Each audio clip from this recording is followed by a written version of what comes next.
First tonight, though, a big win last night to the Adelaide Crows. They've got up and won by 34 points in the NAB Cup final.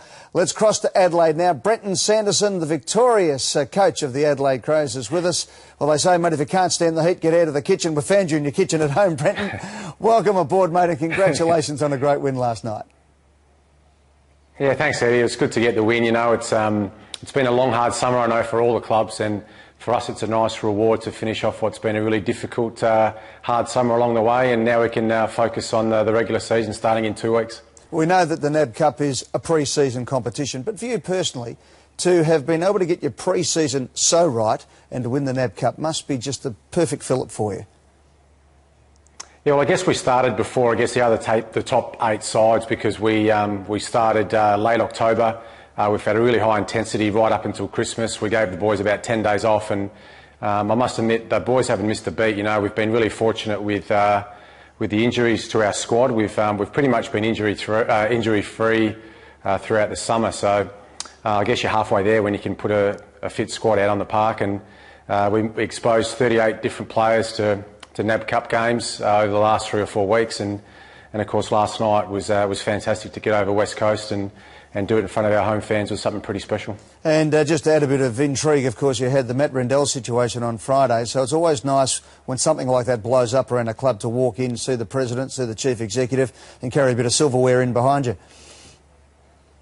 Yeah, it was really, I must admit, it was a difficult week probably externally for the football club, because you had the Bernie Vince incident and then obviously the Matt Rendell distraction on Friday.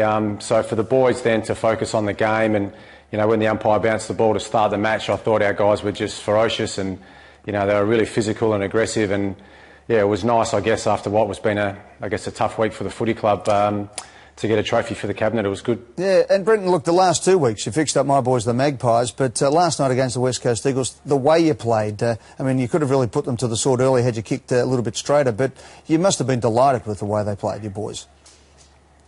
Yeah, they've actually been pretty good. I mean, I must admit, we've beaten, 3 of the top 5 sides from last year through the NAB Cup, and we shouldn't get too carried away, though, or seduced by the scores at all, because, you know, sides are experimenting. There's players with, different preparations than others, and even last night, you know, West Coast subbed Cox off at half-time, so there's, even at this point, you know, NAB Cup round 4, there's still teams who are preparing themselves for round 1.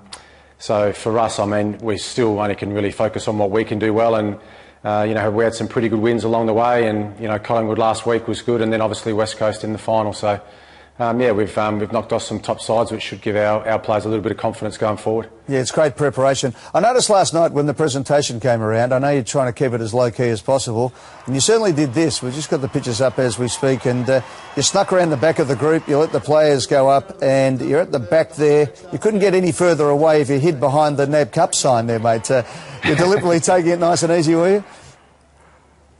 Actually, I didn't know what to do, to be honest. I didn't know, I couldn't hear Craig Willis, so I'm not sure if he asked for the captain or the coach or the players or whatever, but I just thought it would show a good sign of the boys being together if they all went up and got the trophy together. And you know, I didn't think I needed to say anything. I think the skipper did a great job, and we'll just let the boys, I guess, celebrate that for a few moments, and we'll be back to work tomorrow. But at the same time, I think it's been a great reward for what's been a pretty hard summer for us. Sando, the old stagers would say, get up there, get your photo with the cup, so when it comes to contract time, you can point at something, mate.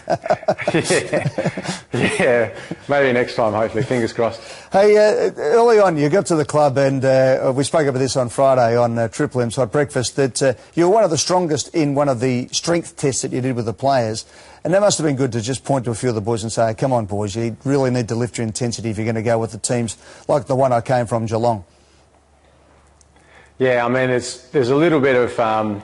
we shouldn't get too carried away with that story. I do love that story, but it was really early in the pre-season when the players were doing some upper body testing, you know, strength-wise, and I happened to sort of roll in at the back of one of the sessions, and I joined in, and then, my results were quite high up the table, so I did let the boys know, you know, that the coach who's been retired for 5 years or 6 seasons shouldn't be knocking him off in the testing. So, I mean, that was back in November. You know, fast forward now to the middle of March, and you know, we've got a strong, hardened group of young men who are really keen, and I think we're showing it in the way they're playing. You know, I think contested ball numbers were plus 26 or plus 24 last night against a really good contested ball side. So I think the players now have the confidence to put themselves into those situations, knowing they're not going to get hurt. So it's a good story though. I like it. The more times you talk about it, I'm happy. Keep talking it up. I know Mick Malthouse used to love flogging the Collingwood boys at Mount Humphrey because he's like a mountain goat, Mick, on the mountain climbing and the walking. That's right. He loved putting them to the sword. Hey, did you take a bit of the old Geelong with you to Adelaide in the case of Jimmy Bartell, who once made a century in a cricket game, then came out at his hamstring at training? Is that where the Bernie Vince situation came in as far as you're concerned? Yeah, a little bit, and we did have that discussion with the leadership group. It was just before Christmas that we have a lot of guys playing cricket, a few guys play basketball socially, and we just felt that perhaps as we started to get into the internal trials and practice matches, that it might be time to not expose ourselves to any unnecessary risks. So that decision was actually made a long time ago, and then, you know, Bernie's team, they've won 8 premierships in a row, and then they were coming up for their 9th grand final, and he was keen to play, but then, you know, it's footy season now, and like you mentioned with the Jimmy Bartell incident, we don't want to expose our players to any unnecessary risks, particularly, you know, when we're so close to the start of the season. So it was a club decision that was made, and the leaders backed it up, and, you know, Bernie still went up and celebrated with his teammates, as we know now the story, but at the same time, I think we should focus on footy when it's footy season. Yeah, well, we'll have a look at some of Bernie's highlights. He was fantastic last night. I don't think anyone disagrees with you that they're paid enough as professionals to play football, and the social stuff can go to the side. Again, he was dobbed in by an Adelaide Crows member. Would you like to show him the highlights of Bernie Vince winning the Michael Tuck medal last night and just say, hey, just calm down. We don't need people dobbing people in March. The kids have got to be able to have a little bit of fun in their life. We're going to talk about this extensively with Adrian Anderson in a few moments in relation to what's going on with the recruiting of Indigenous players and sometimes the pressure being too much. Are you finding that, Brenton, that the pressure is now getting almost to the unbearable stage for a knockabout bloke to play football?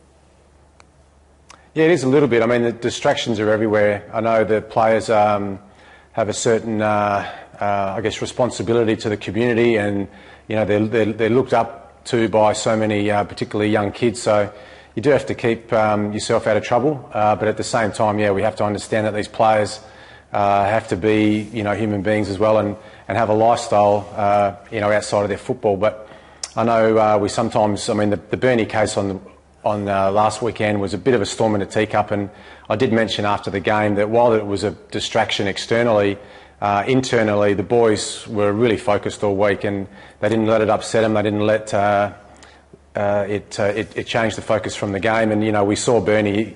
He did mention that he felt like he owed the players, but in fact, I don't think the players were that you know, wrapped up in it as much as perhaps it was externally. Would have loved to have seen him get up to get the Tuck medal wearing his boxer shorts. That would have been a nice farewell to everybody. Hey, mate. Actually, Rory Sloane. I was going to say Rory Sloane did try to, I think, pull his shorts down as he was walking up, which might have got himself in a bit of trouble. But yeah, good on you, mate. Hey, look, Brenton, congratulations. It's great to have any silverware at a football club. It's hard won any time. The NAB Cup's there, and good luck. You've got the Gold Coast in round 1, and we wish you all the best, and thanks for being part of EMT tonight.